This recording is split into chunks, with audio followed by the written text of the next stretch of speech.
G'day team, Uncle Jojo and the Bullfed. We have been asked a couple of questions about what's my favourite car to drive, and setup. So my favourite car to drive is the car that I'm driving. As silly as that might sound, you need to set your car up for whatever you can. I've used a motorbike for work, I've used as a carpenter, I've used a ute, I've used a van, I've used a panny, I've had many different types of cars and many different types of setups for those cars, and you need to make sure that whatever you're using suits what you're using well, so you can alter it and make it work. Now, being a dad and a builder, I have to make sure that my setup, my ute, my van, all those kind of things work for what I'm trying to do. So today I'm going to show you my Luxy, my Hilux. Bullfed and I will show you around anyway, won't we, Bullfed? And it's a great little Luxy, 2009 3 litre 4-cylinder diesel engine. Fantastic. I get about 550 k's out of a tank, 75 litre tank. It's been an absolute ripper of a car. Lasted me now, the only reason I have to get rid of this old girl is my knees buggered, so I can't use the clutch anymore and I have to downgrade to an auto.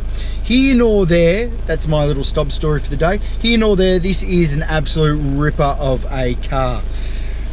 It's got 5 on the floor with a reverse, and then I've also got it's a 4-wheel drive, and then I've got my 3 gears that I can use for my 4-wheel drive itself. So I've got high 2, high 4 and low 4, which is great. You just kind of keep it into a high 2 all the time until you get into your 4-wheel drive mode, and I've taken this car absolutely everywhere. She's been a beautiful, the little lady. The dashboard's just a nice simple dashboard, 6-stacker.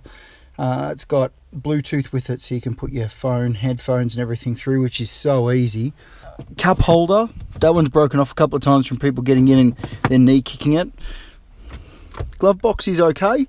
It's nothing huge, but glove boxes usually aren't. We've got the demister for the back, cigarette lighter, old school, and your plug, and then just the old turntable ones all the way through, or circle air. Then we've got this old girl, which is just the 6-stacker CD with a Bluetooth in it, so your phone just hooks straight up to it while you're driving, which is really good. AM FM radio, you can just plug into it. You've also got USB, so you can just plug that in there if you want to. There is up and down, you scan, and then obviously your 6 little buttons, bits and pieces here and there, and you're loading your discs in. Going over to our speedo, it's very simple. We've got obviously your odometer, and then you've got your trip A and your trip B. So I can count my fuel, see how far I'm going, or see how far the trip is. That's been really good as well. It's just the old school dials, you can see that, which has been fantastic. It has never failed me, which at the end of the day is the most important thing. Revision mirror is really easy. Mirrors on each side, actually I'll just show you those. So the mirrors on each side are electronic, which is really handy if I'm going in and out. So if I just click that over to the right, and I'll just put this down so you can see it a bit better. If I'm reversing up, and then I can just adjust that mirror wherever I need to, so I can get into that spot just that little bit better, where I can follow my lines and all that jazz. It's really quite easy to do, and it's so helpful when you are trying to reverse and get into places without trying to, especially the left hand side, without having to try and get out there and readjust the mirror trying to back it up. Sometimes, especially if the back of the tray, and you can see there I've got the cage on the back, if I've got the tray completely loaded, what ends up happening is that I can't see out there, so I have to use my mirrors. I've got 5 seats all up, so 3 in the back and obviously the 2 in the front, which has been really helpful. Being a dad, it's very, very easy to get my stuff in. Another part of that is if I get some tools and things and I can't stick them in the tray, or if I've got something important, I can stick them in the cabin and the cabin locks up, so I don't have any problems. So it's been a very, very all-round great car. Let's just go for a quick drive and let's have a chat. Beautiful gear changes, been well looked after all the time. I've always had car seat covers on it. The pickup on her is not bad.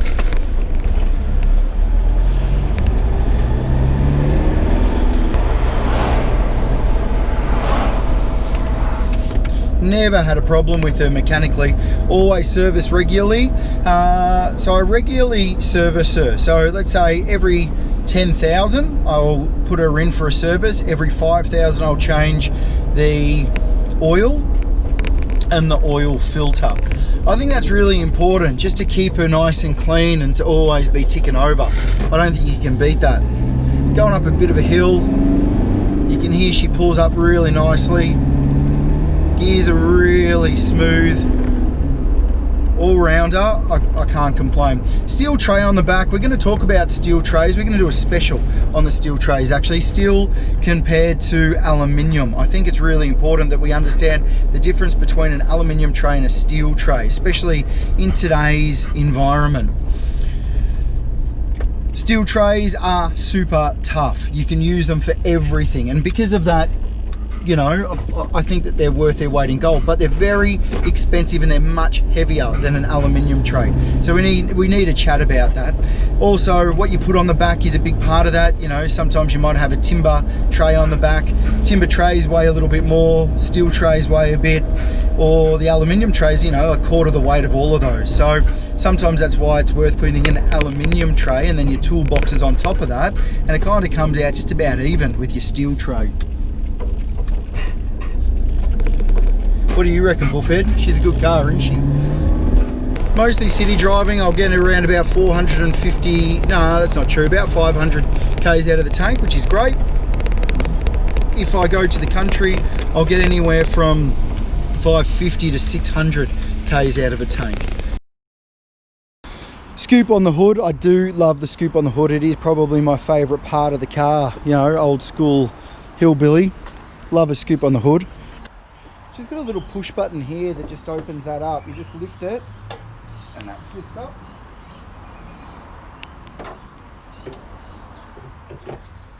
And you'll see here, it's got a spare little spot for a battery if we want to put a dual battery in. My other one had a dual battery. It was fantastic. Water and everything's really easy to just top up. Quite quick and easy to follow. There's my air filter just there. Top up the oil whenever we need to and all that kind of stuff. So very, very simple, easy motor be just servicing whenever you need to change the oil, all those kind of bits and pieces. Now, I talked about the steel tray before. Let's check that out. You see here I've got the ears on the steel tray. They just fold down and all around. She's a bit dirty at the moment. Sorry about that, folks. And I'd usually have toolboxes on the side, and you can see where those toolboxes would sit, but the toolboxes are coming off. These steel trays are fantastic in that they're super tough. So if I've got something and I'm tying it down, these sides don't come in at all. And that's where I love a steel tray. If you can put stuff over, it doesn't pull in the sides. I can strap whatever I want down. Even if I've just got a couple of swags or tents or whatever in the back, maybe some pegs for some landscaping or something like that, it's really easy. Another big thing on this is I put 7 leaves underneath, and these are steel. So what ends up happening is if I put excess weight on the top, this has actually been done to take 2 ton of pressure downwards, which is fantastic. 7 leaves underneath, plus the steel helps out immensely with that. The 7 leaves, it's gone from 4 leaves to 7 leaves. So I'll show you those in just a sec. But what that means is it just takes that little bit extra weight in the back. When I talk about leaves, these are the things that I'm talking about here. 1, 2, 3, 4, 5, 6, 7. You can see those 7 there. And what that does is it just takes that little bit extra load. When it comes down, it just holds it stiffer at the back end. And then all in all, the old 2009 Hilux has been an absolute ripper. What was that brand new? About 45 plus the tray. The tray cost me about 7 grand, specially made. So it ends up costing me, give or take, the better part of $52,000 for all of those. The seats are very basic. It's just a hand lever and you can slide them in and out. Nothing special, nothing electronic or anything like that. Got any questions or queries about the Hilux 2009, flick it over and I'll answer it for you best I can whenever I can. Thanks for watching. Like always, stay on real banana peels. See you in the suit.